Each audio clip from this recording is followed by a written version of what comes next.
ago, motion pictures in the cinema were projected on film, and there was a whole infrastructure behind film production, all this sort of equipment, in order to put the things on the screen.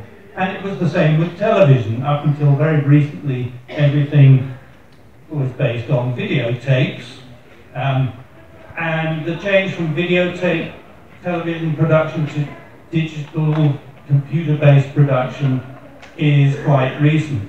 Only in 2014 in the UK did the broadcasters go fully to digital and away from film production, some videotape production.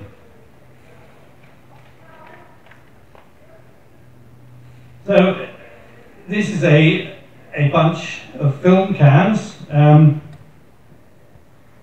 And why is it important to have some understanding of what this means? Now, this means nothing to anybody. It's just a lot of anonymous film cans.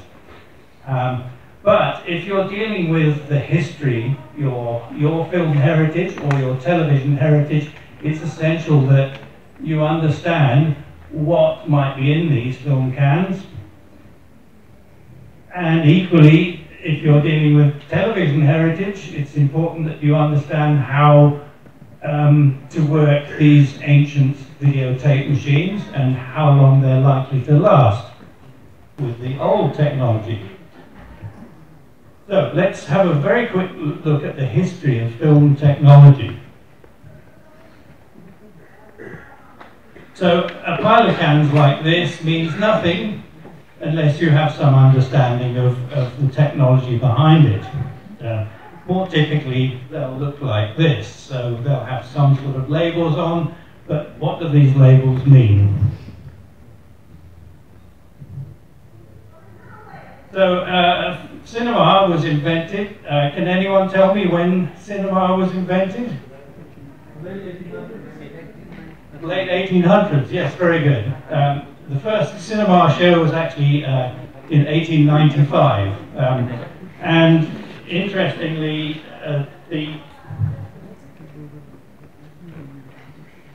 my computer is frozen up.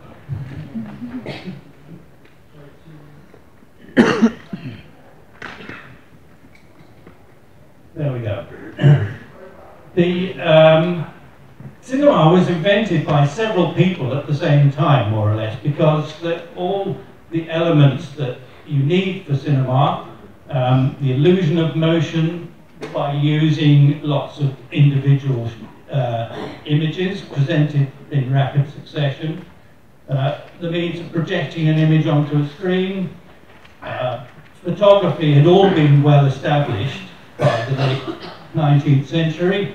There was one thing that was needed, and that was plastic. The first plastic that could be used for cinema, which was cellulose nitrate, was invented in the late 1800s, and that immediately made cinema possible, because it allowed you to put a lot of photographic images onto a strip of transparent material. And very quickly a sort of standard was developed on something called 35mm film, the width of the film. You would have a negative that comes out of the camera, and that was printed onto another copy to make a projection print that could be shown on the screen. And if you look at the cross-section of a piece of film, very highly magnified, you'll see that most of it is made of the transparent plastic base. There's a thin layer of photographic emulsion on the top, and then there are various other layers which are used to sort of stick together the whole composite, and to reduce things like curl and reflection and so on. And early cinema technology was in black and white, except that it wasn't always entirely in black and white.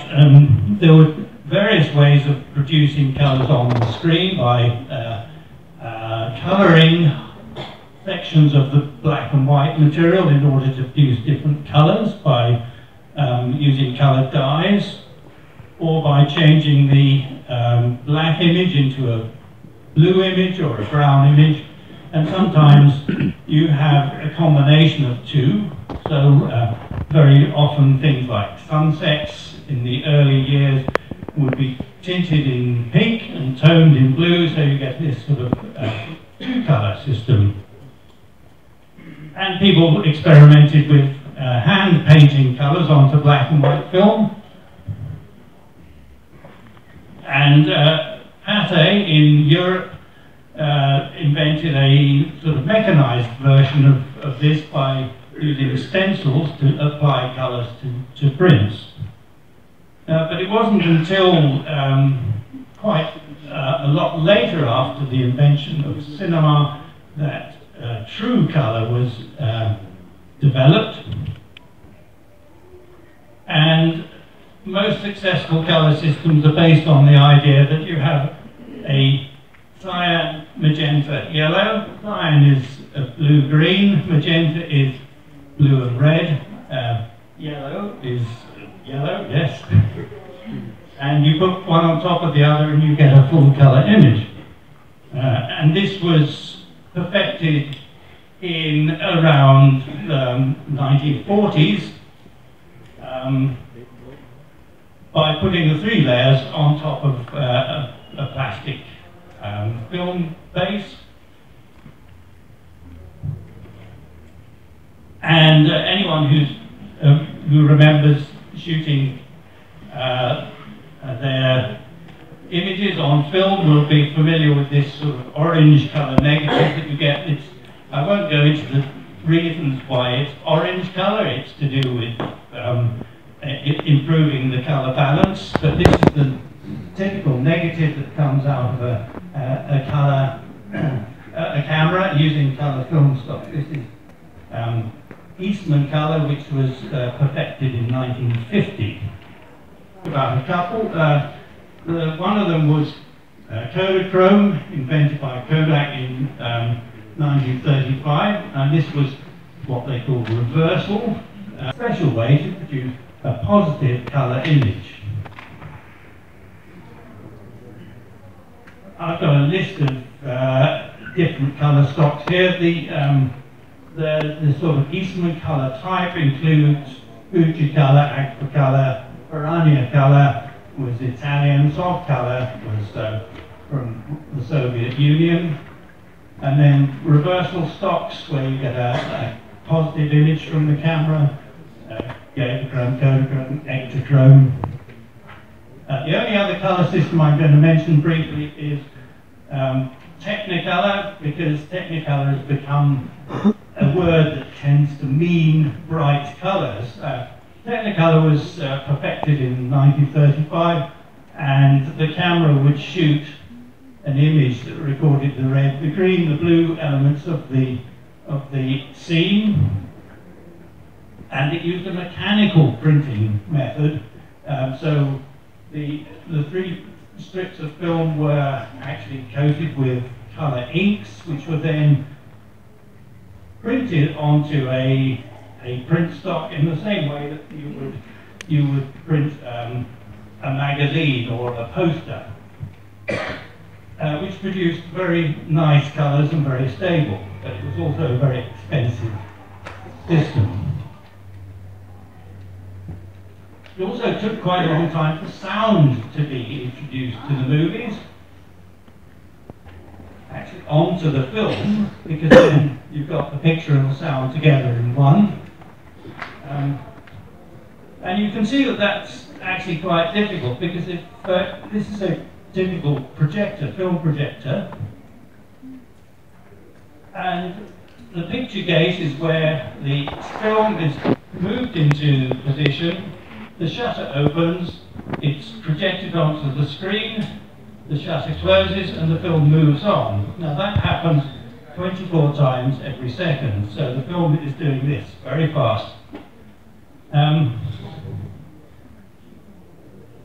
But on the other hand, the sound has to be going extremely smoothly past the sound head, otherwise you get the sound wobbling. Now, that actually is mechanically quite difficult to produce, and it took a long time. It wasn't until the late 1920s that finally they managed to produce something like this, where you can see a soundtrack on the left-hand side of the image, and then the picture next to it. And actually there are two broad categories of soundtrack, variable area and variable density. They both effectively work in the same way. When you shine a light through, the light that's received by a photoelectric cell varies, and that produces a varying signal that can be produced, turned into a sound signal. Actually, there are lots and lots of different types of soundtrack, but we won't go into them all, and this is only a small sample of them. Round about 1930, the technology was standardized with this reduced frame size. So this is what would come out of the camera, and then along with the soundtrack, you'd make a print which had the picture and the sound together. I'll skip through this.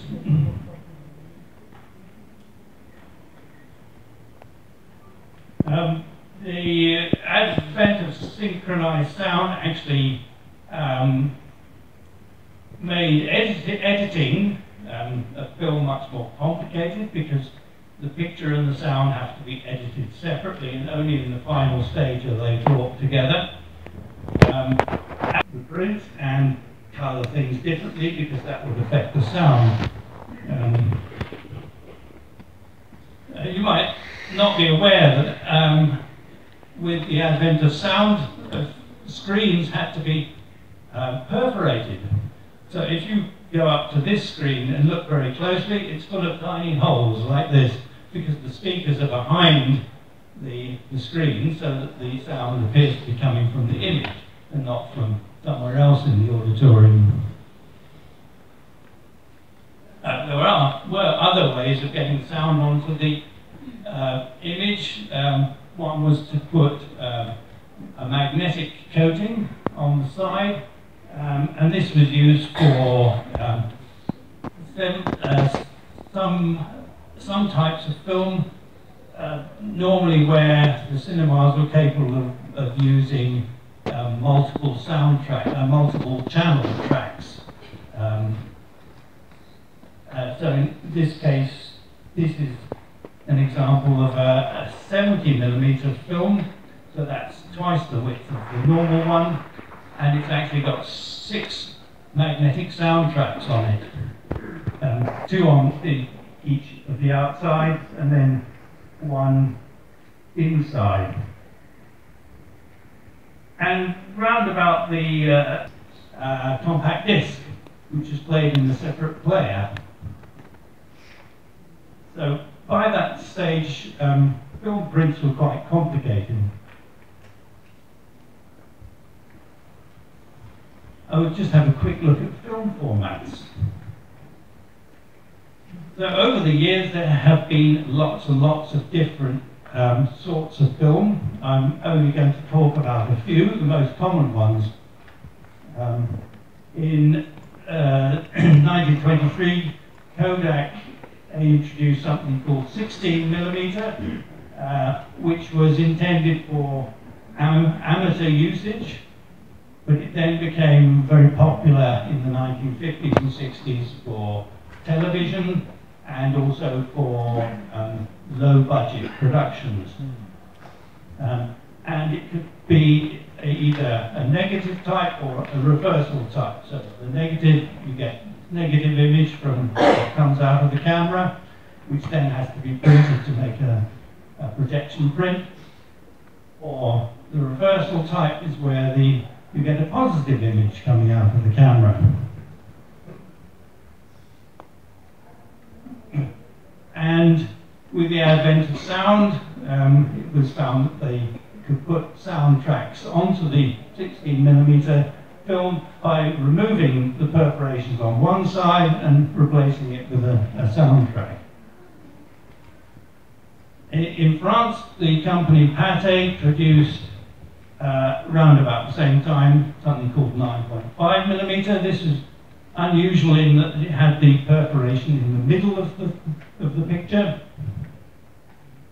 And although it's only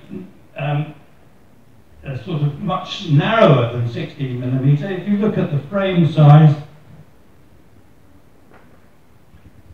compared to 16mm, because it doesn't waste any space at the edge of the film, the frame size isn't much different. And you could also get a soundtrack onto 9.5mm. And then for amateur usage, there was this. You take 16mm film with twice as many perforations, and it goes into a special camera which has a much smaller aperture gate, so it only shoots down one side of the image. When you finish the roll, you take it out and you put it in the other way round, and then you shoot more up the other side of the film. And then when you send it off to the laboratory, it's processed, the laboratory split it down the middle, and you end up with this. And this is what was called standard 8mm. But you can see there's quite a lot of space wasted just on the black and the perforations. It was also available in Kodachrome colour. And then in the 1960s, both Kodak and Fuji developed an improved, as it were, 8mm width film with a smaller perforation and a bigger frame size. And you could put a magnetic film, magnetic soundtrack on them. And then there's a 17mm we've already mentioned, twice the width.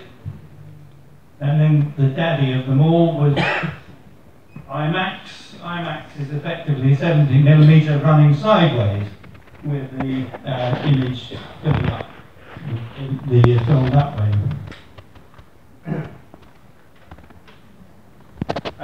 In the 1950s, with the competition from television, the cinema industry tried to find a way of making their product more exciting, so they introduced various widescreen formats.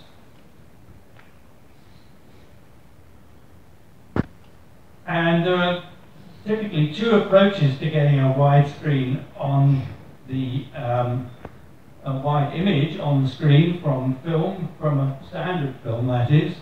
If one is to use a special lens, an anamorphic lens, which squeezes the image like this, and it's then projected through an anamorphic lens which opens it out again into this wide image.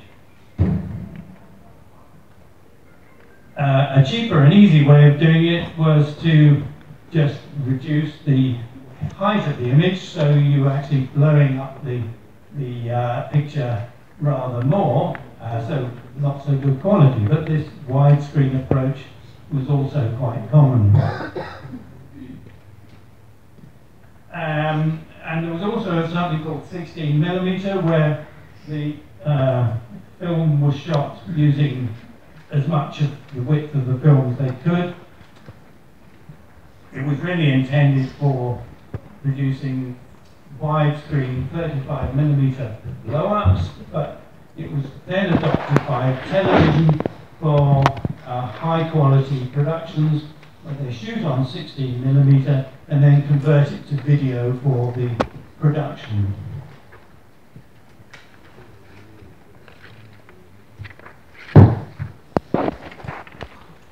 So I want to talk about how films are made now. So we talked about some of the technology that underpins it. So in the very early days, they used a hand crank camera like this. What comes out of the camera is a negative, and from the negative you can make as many prints as you like to go onto the screen. Obviously there's a problem with this. If you want to make a lot of prints because it's a big popular film that's going to have a wide distribution, the negative is going to get quite damaged. That was one of the problems with early film production. With the advent of sound production, you no longer have a hand crank camera because you have to have a camera that runs exactly at the right speed. But again, it's a negative that comes out of the camera. And then the soundtrack is produced separately through a different process, and together they make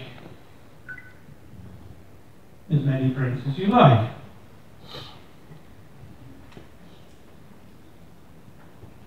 Well, in the 1930s, the manufacturers started producing what they called duplicating stocks, which allowed you to take this route. So a negative comes out of the camera. From that you can make a duplicate positive, and from that you can make a duplicate negative. And if you're lucky, the quality of the dupe and the original are reasonably similar. But remember that every time you copy a film, you lose some of the quality. So the dupe negative, together with the soundtrack, could be used to make as many prints as you like. And when the dupe negative is worn out, you can make another dupe negative.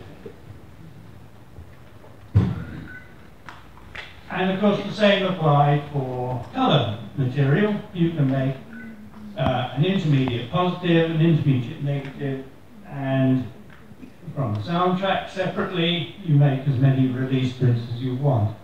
Now, in this part of the world, this is not so common.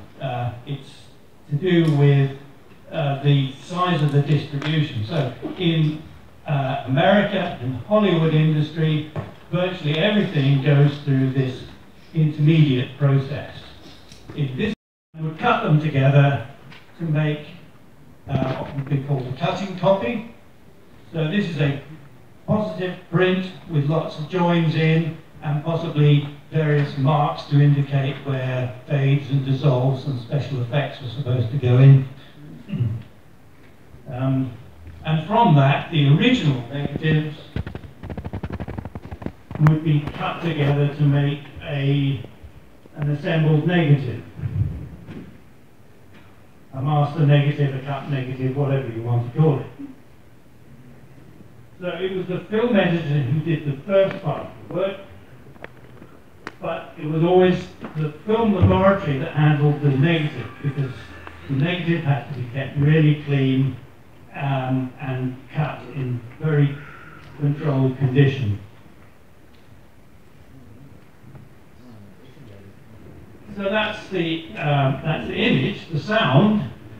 Before the days of magnetic recording, so that's up to the 1950s, it was all used, done using optical sound stock. So you might have dialogue, music effects tracks recorded separately.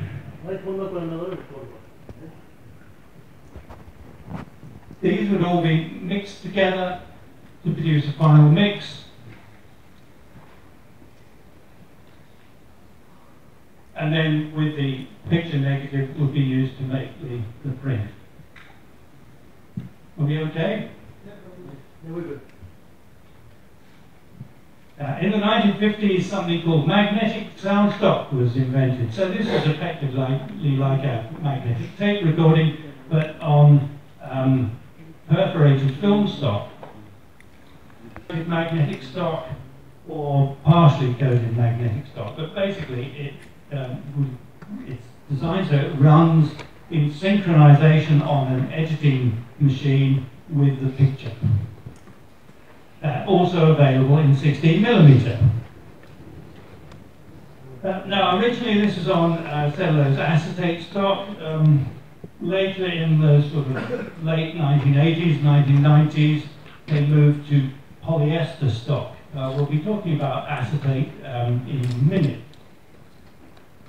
And then in the late 90s, all the pre-production on the soundtrack started to be done digitally, using things like Pro Tools.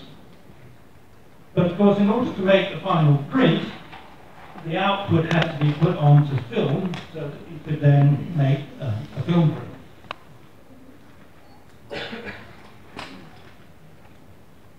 And then along comes digital. So round about the late 1990s, the early 2000s, the first production started using a digital intermediate. So you still shoot on film, you scan that to make a digital copy. You could then do all the production work and then put it back out onto film in order to make a film print. And then mostly, of course, DCPs. The archivist's job is to work out the importance of these, decide which are the ones that are definitely needed for preservation, which ones you need if you want to digitize the film to make it available, and possibly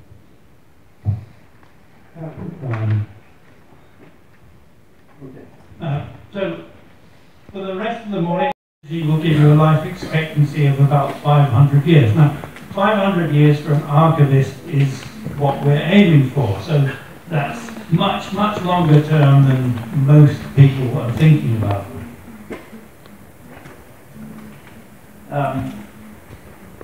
But that's for fresh film that hasn't degraded. If your film has already degraded, then to move to the next stage of degradation, so to speak, can be as little as a handful of years if it's kept in the sort of conditions that exist in this room, for instance. So this is the lesson, that once your film started to decompose, if it's still kept in what are actually poor conditions for film, then you'll get to the point where your film starts to look like that last image I showed you.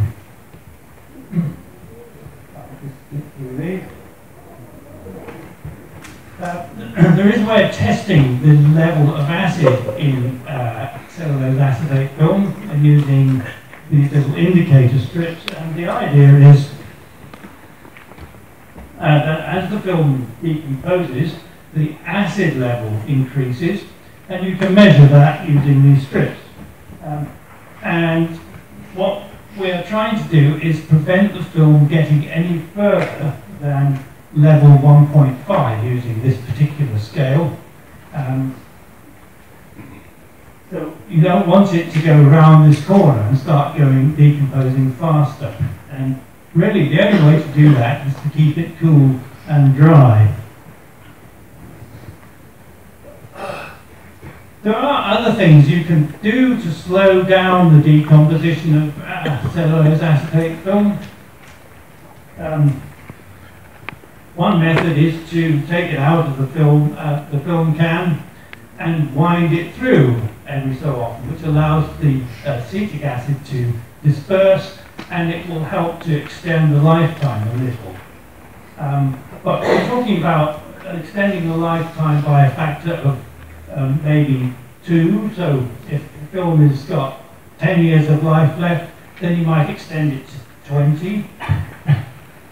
But it's not a way of prolonging its life for our sort of archival period of 100 or 500 years. Use a can to vent it, which might, again, buy a little time. But as any chemist will tell you, any chemical reaction, which includes film decomposition, goes faster as the temperature goes up. So really, the only way to keep film properly for the long term is to control the temperature and humidity. For print material and sometimes for duplicating material, never for camera material, it's much more stable. And you'll be aware that there's a lot of issues about plastic pollution in the world at the moment. A lot of that plastic is polyester because it's very stable, it doesn't break down. But if your store has very high humidity, you'll have other problems. One of which is that the film will stick together with each other. They're in close contact. If the film gets a bit damp because of the high humidity, then the layers will stick together. The one layer will stick to the back of the other layer, and when you try and pull it apart, you'll tear the image apart. Or you might even tear the film apart. The other problem with high humidity is you'll get fungus growth, mold growth on the film. This is an extreme case, but even a small amount of fungus growing on a film will produce unpleasant marks on the film which can't be cleaned off because the fungus actually eats the emulsion of the film.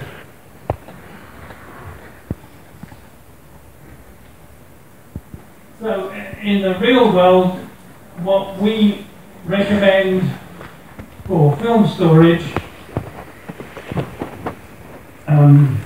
these days any nitrate film is going to be more than 60 years old, so it's already old. So really we recommend that nitrate film should be stored below zero, in the freezer. If it's already begun to decompose like this, then even in the freezer it will continue to decompose slowly.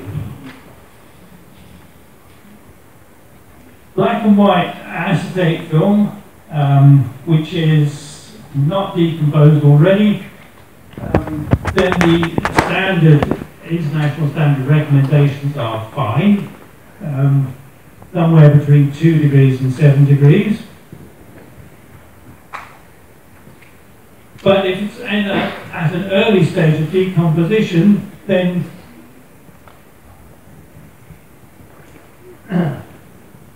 sorry, it's overlapping here.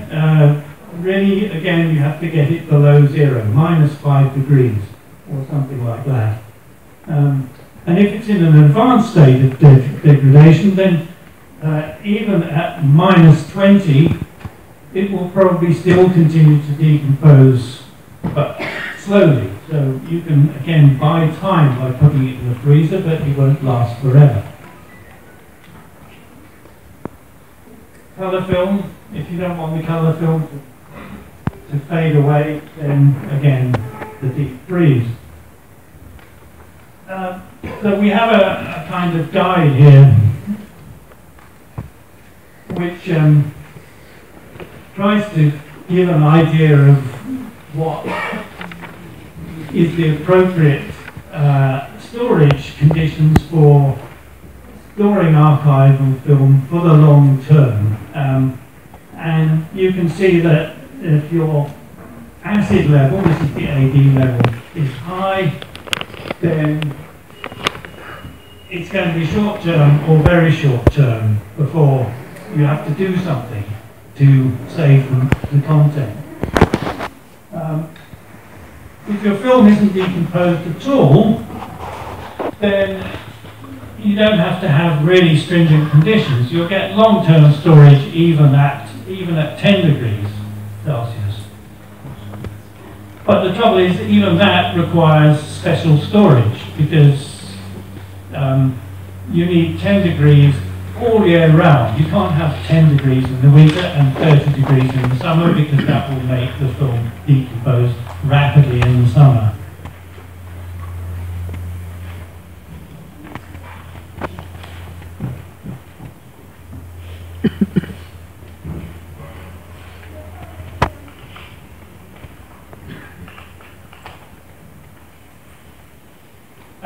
just to say that your film storage, what matters is the conditions inside the store. The film doesn't care what the conditions are outside, so if it's 20 degrees or 2 degrees or 30 degrees outside, it makes no difference to the film. What matters is the conditions inside the store. So the problem is if you live in a climate where the temperature goes up to 35 degrees in the summer, your store still has to run at whatever conditions you want it all the way around.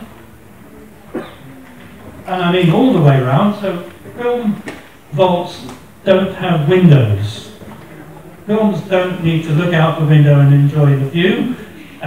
You should never have windows in a film vault. So if you have a room you want to convert into a film vault which has got windows, then you need to cover those over with the insulation and put reflective material on the window so that it doesn't allow the heat in. And also, of course, the floor needs to be insulated because the thing needs to be insulated all the way around.